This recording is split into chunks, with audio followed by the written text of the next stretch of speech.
Hi, this is Mashnu, and this video is a kind of test video in the sense that I'm using new recording software for these videos, and I hope that the quality of the video is better now. So I would like to ask you to comment and tell me if you find that the image quality and the sound quality are better than the previous videos, because there were some complaints about that. So I downloaded a new type of software to record these videos. Alright, well, I've chosen to show you this short fragment from one of my own games because it is related to the theme of the previous video about initiative. I was playing white here, and as you can see, I'm material behind. I was losing the exchange here, and my opponent had this passed pawn on the b file on b4, so things didn't look very well. But with this last move, the pawn from f6 to f5, he was attacking my bishop, and he gave actually to me the option to gain the initiative here. F5 is actually a mistake, but it's a nice variation how the game continued. Actually, I took the pawn on d6. I played e takes d6, attacking his queen. So what I'm doing actually is I'm ignoring his threat and responding with a bigger threat. So I'm forcing my opponent to react to my actions, and that's something that one of you commented to my previous video. It was Bharat. Bharat wrote that actually initiative has to do with action and reaction. Actually, when you force your opponent to react to your threats, you have the initiative. That's what it's all about. So in this case, I respond to his threats with a bigger threat, so he needs to react. Now he took on d6, and again I did not react by removing my bishop, but I answered again with a bigger threat. So knight takes c5 I played. I'm threatening to take the rook on b3, so he needs to react, and he plays rook to b2.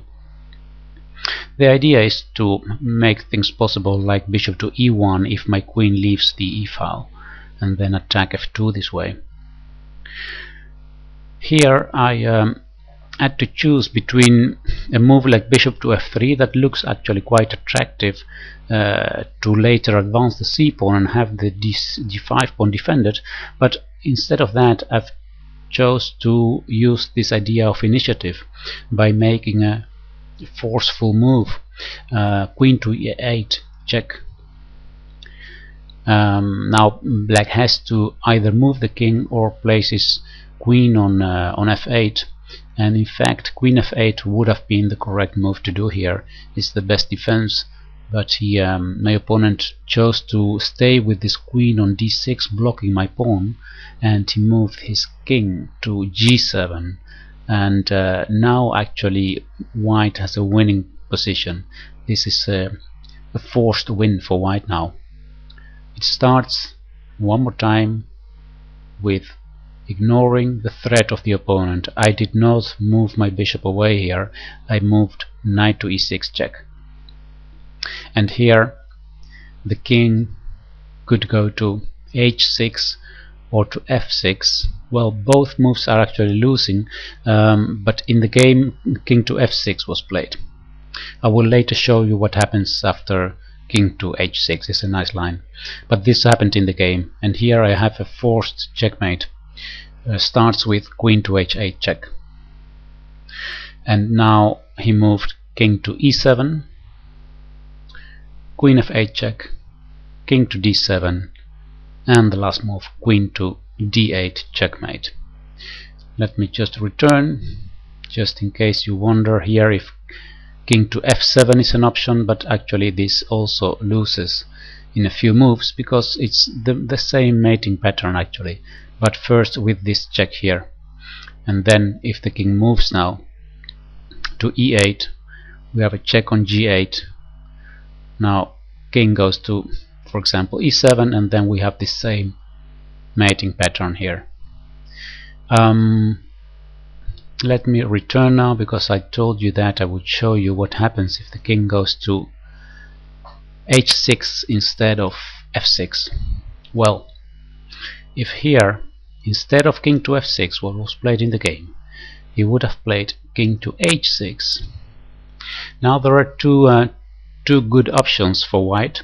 One of them is to play bishop to f3, so it's a reactive move, but prepares a strong threat of c5 attacking the queen, and these two connected passed pawns are very strong.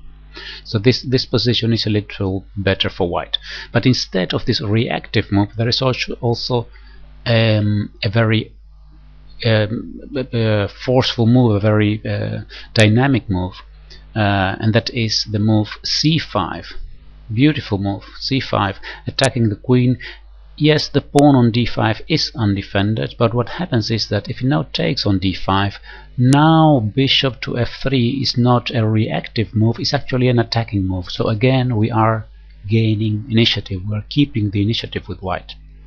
And as you can see, the pawn on c5 is defended, the queen is controlling c6, the knight is controlling c7, and the queen is controlling also c8. So all the next steps for this pawn are controlled by white, and that makes it for black a position that is impossible to hold.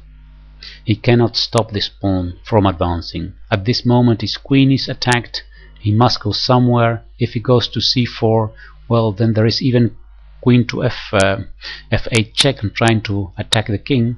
There is also advancing the pawn. Actually this gives check in mate in two moves. Bishop to g7, queen takes g7. So where to go with the queen in this case? If that is the threat, well, there is no place actually. It's lost also because of this reason, of this threat of queen to f8 check. But the advance of this pawn is also very clear. Well, this is what happens if the king goes to h6. So there is actually no way to save the game, and very important is this moment where white can advance the pawns to c5. So we, instead of a reactive move, play an active move. I hope that this example well gives you the idea about how this works with action and reaction. If you want to have the initiative in your games, you need to search for action and not reaction. Sometimes of course it's necessary to react if we don't have a bigger threat to respond to one of the threats of our opponents, but if we do have, it's absolutely worth it to investigate if it is correct to do it. Calculate and see what happens. Alright, I hope that you enjoyed this video, and please write about the quality of this recording, what you think about this one. Alright, thanks for watching, and I'll see you next time. Goodbye.